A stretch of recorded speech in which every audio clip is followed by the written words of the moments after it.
Après quelques semaines de flottement, l'offensive des insurgés libyens a repris au sud-ouest et à l'est de Tripoli.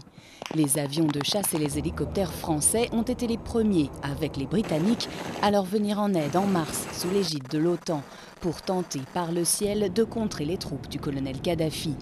Alors, 4 mois et plus de 160 millions d'euros plus tard, le maintien de la France en Libye est jugé nécessaire à droite comme à gauche.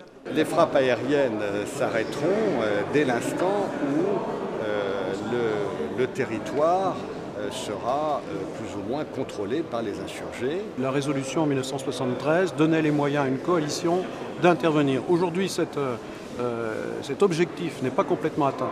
Il passe par le départ de Kadhafi, qui est inculpé par le tribunal pénal international, mais il passe aussi par un accord politique. Un accord politique qui implique des concessions.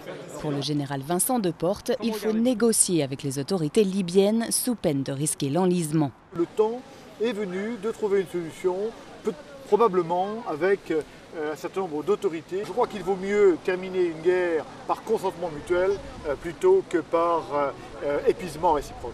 En attendant, en Libye, sur le front ouest du Djebel Nafoussa, les rebelles espèrent que la France va rester à leur côté le plus longtemps possible. Inch'Allah, la France va continuer à nous aider et à nous soutenir jusqu'à la fin. Même le bruit des avions nous donne plus d'assurance. Le ministre des Affaires étrangères, Alain Juppé, a déclaré que des contacts avaient été noués avec le régime libyen en vue du départ de Mouammar Kadhafi.